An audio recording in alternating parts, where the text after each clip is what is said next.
Hello students, welcome to my channel competitive exam फंडा। ये percentage profit loss and discount का part 6 है। ठीक है। इससे पहले मैं आप सब लोगों को रिक्वेस्ट करता हूँ कि जो भी ये पार्ट 6 पहले देख रहा है वो प्लीज मेरे percentage profit loss and discount का सीक्वेंस वाइज देख ले। पहले पार्ट 1, उसके बाद पार्ट 2, उसके बाद पार्ट 3, पार्ट 4, पार्ट 5 देखने के बाद ही पार्ट 6 देखे। तब क्या होगा, आपको profit loss percentage and discount के सारे क्वेश्चन अच्छी तरीके से समझ आ जाएंगे। ठीक है। तो अगर आप डायरेक्ट पार्ट 6 देखोगे ना तो शायद समझने में कोई परेशानी हो गई। पर अगर आप शुरू से अंत तक अगर ठीक तरीके से देखोगे एकदम सीक्वेंस वाइज, तो आपको ना बहुत इजी तरीके से आपको ये याद आ जाएगा। ठीक है। आप सीख जाओगे, बहुत ही इजी तरीके से आप सीख जाओगे। लेकिन उससे पहले आपको part 1, part 2, part 3, part 4, part 5, उसके बाद ही पार्ट 6 देखना है। ठीक है। तो प्लीज मेरा ये रिक्वेस्ट है कि आप प्लीज पार्ट 1 से पार्ट 5 देखकर उसके बाद ही पार्ट 6 देखिए। ठीक है। तो और मेरा और भी मैंने एक लेसन कराया है सिंप्लीफिकेशन का। उसमें मैंने यूनिट डिजिट मेथड का यूज किया है, जिसमें से ना बहुत ही जल्दी एंड कोई भी प्रॉब्लम नहीं होगा, कोई भी गलती नहीं होगा। सब क्वेश्चन एकदम सही होगा एंड सबसे टाइम कंज्यूमिंग होगा। ठीक है। सो टाइम सबसे टाइम कम लगेगा वहाँ पर। 30 सेकेंड्स में हो जाएगा। ठीक है। 30 सेकेंड्स में ही हो जाएगा वो सब। सिंप्लीफिकेशन का हर एक क्वेश्चन 30 सेकेंड्स के कम टाइम में ही हो जाएगा। 30 सेकेंड्स भी नहीं लगेगा अगर आप सारे क्वेश्चन को अगर ठीक तरीके से देखेंगे ना। अगर सारे थ्योरी को ठीक तरीके से देखकर अगर करेंगे तो 30 सेकेंड्स भी आपको नहीं लगेगा। 30 सेकेंड्स में सब सिंप्लीफिकेशन क्वेश्चन हो भी जाएगा एंड सही भी होगा, एक भी क्वेश्चन गलत नहीं होगा। ठीक है। तो उसके लिए मेरा सिंप्लीफिकेशन का लेक्चर एक बार देख लीजिए, उसमें भी 4 पार्ट्स है, 4 पार्ट्स देख लीजिए। ठीक है। तो चलिए, और हाँ, मेरे फेसबुक ग्रुप कॉम्पिटिटिव एग्जाम फंडा में आप ज्वाइन हो जाइए एंड मेरा एक व्हाट्सएप ग्रुप भी है जिसका लिंक मैं डिस्क्रिप्शन बॉक्स में दे दूंगा, और तो उस ग्रुप में भी आप ज्वाइन हो जाइए। ठीक है। तो चलिए शुरू करते हैं आज का लेसन। तो यहाँ पर क्या है, a fan in a shop is offered eight a discount of 10%। ठीक है। It is sold during clearance sale at 6% discount over the already discount price at rupees 486. The original marked price of fan is कितना है, हमें निकालना है। तो क्या है, एक फैन का किसी शॉप में 10% डिस्काउंट दिया हुआ है। ठीक है। पहले एक फैन है, उसके बाद क्या है, 10% डिस्काउंट देकर उसमें ऑफर्ड किया है। यहाँ पर भी फैन ही है लेकिन ये है ऑफर्ड प्राइस। ठीक है। 10% डिस्काउंट देकर ऑफर किया हुआ है मार्क प्राइस से। ठीक है। और उसके बाद क्या है, क्लियरेंस सेल के दौरान 6% का डिस्काउंट भी दिया हुआ है। डिस्काउंट, ठीक है, 6% का डिस्काउंट देकर, डिस्काउंट ओवर क्या है, 6% डिस्काउंट प्राइस है, डिस्काउंट देकर उसका प्राइस कितना हुआ, 846 रुपीज से उन्होंने बेचा उस आर्टिकल को, उस फैन को। ठीक है। पहले क्या हुआ, फैन का कॉस्ट मार्क प्राइस एक था, उसमें 10% डिस्काउंट देकर उन्होंने ऑफर किया। उस ऑफर्ड प्राइस में भी उन्होंने फिर से 6% का डिस्काउंट दिया। और ये क्वेश्चन एसएससी सीजीएल में आया हुआ है, मेंस में। ठीक है। पार्ट 2 में आया हुआ है। तो क्या है, 6% का डिस्काउंट देकर उन्होंने बेचा। लास्ट में उन्होंने 846 रुपीज में उन्होंने बेचा। ठीक है। तो बोला गया है फैन का जो ओरिजिनल मार्केट प्राइस कितना है, ये प्राइस कितना है। तो हम तो नहीं जानते ये प्राइस कितना है, तो पहले हम एज्यूम कर लेते हैं इसका प्राइस था 100x। ठीक है। अगर इसका प्राइस अगर 100x होगा तो 10% डिस्काउंट होगा, तो 100x में 10% डिस्काउंट होगा तो क्या होगा, 10x डिस्काउंट होगा। तो ऑफर्ड प्राइस कितना हो गया, ऑफर प्राइस हो गया 90x रुपीज। अच्छा, 90x रुपीज में अब क्या होगा, 6% डिस्काउंट होगा। तो 90 का 6% क्या होगा, 90 अगर 100 होगा तो 90 अगर 100% होगा तो 10% क्या होगा, 9 होगा। 10% 9 होगा तो 1% कितना होगा, 1% 0.9 होगा। 1% क्या होगा 0.9 होगा, तो 6% क्या होगा 0.9 इंटू 6, वही तो होगा ना, 0.9 इंटू 6 होगा। तो 9 से अगर हम 6 को मल्टीप्लाई करेंगे तो क्या होगा, 9 6 जा 54, तो क्या होगा यहाँ पर 5.4 होगा। तो 5.4x क्या होगा, डिस्काउंट होगा, माइनस होगा। तो 90 में से अगर हम 5.4x माइनस करेंगे तो क्या होगा 84.6x होगा। अच्छा, तो सेलिंग प्राइस क्या निकला 84.6, और क्वेश्चन में क्या दिया हुआ है 846। तो अकॉर्डिंग टू क्वेश्चन क्या हुआ 84.6x इक्वल टू 846। तो x का वैल्यू क्या होगा, x का वैल्यू क्या होगा, यहाँ पर हम लिख लेते हैं 84.6। तो क्या होगा यहाँ पर 10 मल्टीप्लाई हो जाएगा तो कैंसिल हो जाएगा, तो x का वैल्यू हो गया 10। तो 100x का वैल्यू क्या होगा 1000 होगा, 1000 ही तो होगा ना।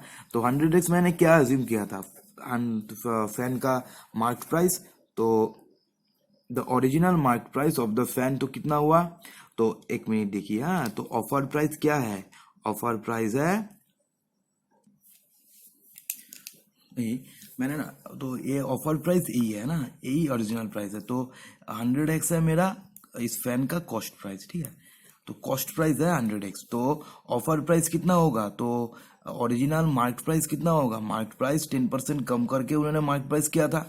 तो मार्केट प्राइस क्या होगा 90x, 90x मार्केट प्राइस होगा। तो क्या होगा 900, तो रुपीज 900 होगा उस फैन का ओरिजिनल मार्केट प्राइस, ठीक है। तो अब चलते हैं हमारे क्वेश्चन नंबर 2 की ओर। अब नंबर 2 क्वेश्चन क्या है, a trader allows a trade discount of 20% and a cash discount of 6 into 1/4%, ठीक है, on the market price of goods and gets a net gain of 20% of the cost by how much above the cost should the goods marked for the sale, ठीक है। तो यहाँ पर क्या दिया हुआ है, यहाँ पर दिया हुआ है कि एक सेलर ने ट्रेडर ट्रेडेड ट्रेड डिस्काउंट, ठीक है, कोई प्रोडक्ट है उसका एक कॉस्ट प्राइस है, ठीक है, उसका सेलिंग प्राइस है एंड उसका मार्केट प्राइस है। पहले उन्होंने क्या किया 20% दिया ट्रेड डिस्काउंट, क्या दिया 20% ट्रेड डिस्काउंट दिया, 20% ट्रेड डिस्काउंट, ठीक है। उसके बाद उन्होंने क्या किया 6 इंटू 1/4%, इसका मतलब क्या 6.25%।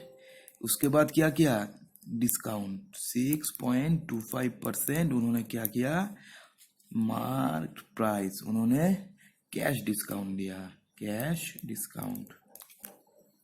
कैश डिस्काउंट देने के बाद भी उसका क्या हुआ, तो उस ट्रेडर का क्या हुआ 20% नेट प्रॉफिट हुआ, 20% क्या हुआ नेट प्रॉफिट हुआ, ठीक है। तो अब हमें निकालना है कि कॉस्ट प्राइस से हमें कितना मार्कअप करना पड़ेगा, कितना मार्कअप करना पड़ेगा। अब ये मार्कअप क्या है, ये देखने के लिए आप पार्ट नंबर 1 वीडियो देख लीजिए। इसलिए मैं कहता हूँ कि सारे वीडियो को सीक्वेंस वाइज देखिए, तो आपको ना तब पता चल जाएगा कि ये फॉर्मूला कहाँ से आया, ये मार्कअप कहाँ से आया, तो पता चल जाएगा अगर आप सीक्वेंस वाइज देखोगे, ठीक है।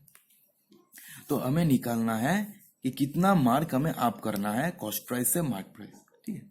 तो यहाँ पर तो हम कुछ नहीं जानते, तो पहले एज्यूम कर लेते हैं कि कॉस्ट प्राइस था 100 रुपीज है कॉस्ट प्राइस, कोई एक आर्टिकल का, कोई एक प्रोडक्ट का कॉस्ट प्राइस है 100x रुपीज। तो क्या हुआ यहाँ पर 20x, 20% क्या हुआ प्रॉफिट हुआ, 20% मतलब 20x, तो प्रॉफिट हुआ तो सेलिंग प्राइस क्या हो गया 120x हो गया सेलिंग प्राइस।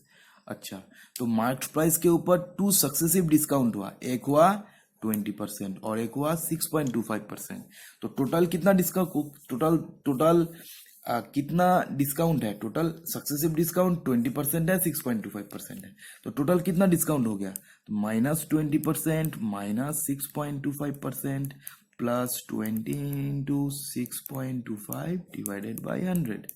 यहाँ पर पॉइंट उठ जाएगा, यहाँ पर 100 होगा, 25 5 2 5 1.25 100 है, तो यहाँ पर क्या होगा -26.25, यहाँ पर क्लास क्या होगा 1.25 हो जाएगा क्योंकि नीचे तो 100 है, तो 25 कैंसिल हो जाएगा, तो -25%।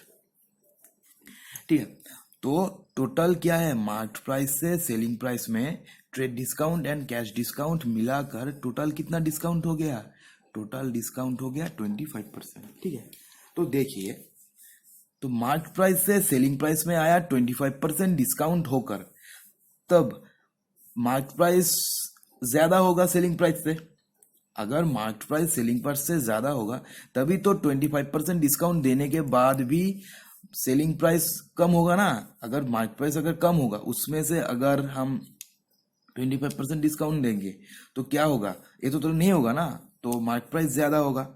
अच्छा, कितना परसेंट डिस्काउंट हुआ, 25% डिस्काउंट हुआ, तो मार्केट प्राइस क्या होगा, मार्केट प्राइस होगा क्या होगा 120x इंटू क्या हुआ, यहाँ पर 25% डिस्काउंट हुआ है, यहाँ पर क्या होगा 75 होगा, और ऊपर में क्या होगा 100 होगा। क्यों होगा, क्योंकि मार्केट प्राइस ज्यादा है। अगर सेलिंग प्राइस होता डिस्काउंट देने के बाद, तब ऊपर होता 75, नीचे होता 100, क्योंकि यहाँ पर मार्केट प्राइस ज्यादा है, इसके लिए क्या होगा 75 नीचे होगा, 100 होगा ऊपर में। यहाँ पर क्या होगा 3 होगा, 4 होगा, यहाँ पर क्या होगा 4, इसका मतलब है 160x। तो मार्केट प्राइस कितना हो गया 160x रुपीस हो गया उसका मार्केट प्राइस। उस प्रोडक्ट का मार्केट प्राइस कितना हो गया 160x। तो कितना मार्कअप हुआ, मार्कअप हुआ 40x रुपीज मार्कअप हुआ, वही तो है ना 40x रुपीज मार्कअप हुआ। तो टोटल कितना परसेंटेज मार्कअप हुआ, टोटल कितना परसेंटेज मार्कअप हुआ, मार्कअप हुआ 40x divided by 100x into 100%। Percentage मतलब हमें 100 से मल्टीप्लाई करना पड़ता है, x से x कैंसिल हो जाएगा, एंड 100 क्या हो गया 40%। तो हमें कॉस्ट प्राइस से मार्केट प्राइस में कितना परसेंट मार्कअप कितना परसेंट मार्कअप करना पड़ेगा 40%। तो हमारा आंसर क्या होगा 40%।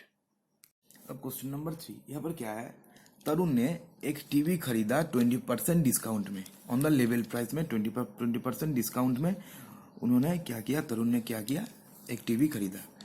अगर तरुण 25% डिस्काउंट में टीवी खरीदता, तब उसे 500 रुपीज कम देना पड़ता, मतलब उसका 500 रुपीज सेव होता। ठीक है, अब हमें निकालना है कि तरुण ने कितने प्राइस में टीवी को खरीदा है।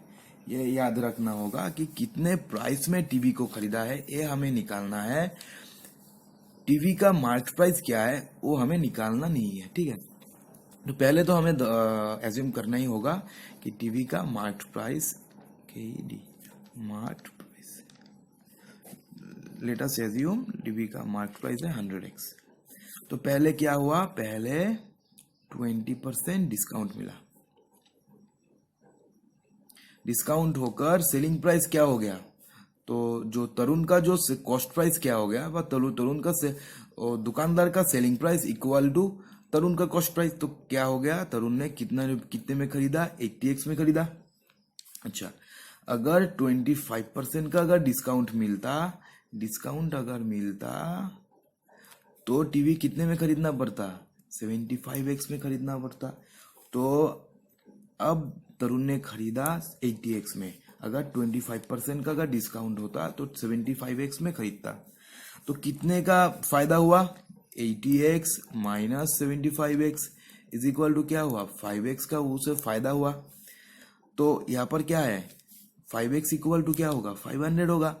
तो अकॉर्डिंग टू क्वेश्चन क्या होगा 5x इज इक्वल टू 500 होगा ना, तो 100। अच्छा, तो x का वैल्यू क्या है 100 है, तो टोटल मार्केट प्राइस क्या होगा, मार्केट प्राइस होगा 100x इज इक्वल टू 10,000 होगा, क्या होगा मार्केट प्राइस होगा, तो रुपीज 10,000 है मार्केट प्राइस। तो हमें क्या निकालना है, at what price D by the TV, कितने में टीवी खरीदा, तो टीवी कितने में खरीदा तरुण ने 80x में, तो 80x क्या होगा 8,000 होगा, तो रुपीज 8,000 होगा टीवी का कॉस्ट प्राइस। तो कॉस्ट प्राइस तो तरुण ने 8,000 रुपीज में टीवी खरीदा। ठीक है, किससे खरीदा, वो डीलर से। ठीक है, ये है क्वेश्चन नंबर 3। अब देखते हैं क्वेश्चन नंबर 4। ठीक है, क्वेश्चन नंबर 4। यहाँ पर क्या है, the difference between successive discount of 40% followed by 30% and 45% followed by 20% on the marked price of an article is ₹12.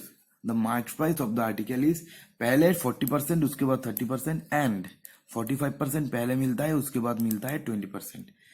तो इन दोनों का जो सिंगल डिस्काउंट है, उस डिस्काउंट का जो डिफरेंस है वो है ₹12। ठीक है, तो हमें निकालना है मार्केट प्राइस क्या है। पहले हम मान लेते हैं कि मार्केट प्राइस है 100x। ठीक है, तो पहले कितना 40 एंड 30 तो करते हैं। तो 40%, तो फर्स्ट केस में क्या है, पहले 40%, उसके बाद 30%, तो प्लस क्या हो जाएगा 40 इंटू 30/100, तो ये कैंसिल, ये कैंसिल, तो क्या होगा -70 प्लस 12, इसका मतलब -58% डिस्काउंट फर्स्ट केस में। तो सॉरी,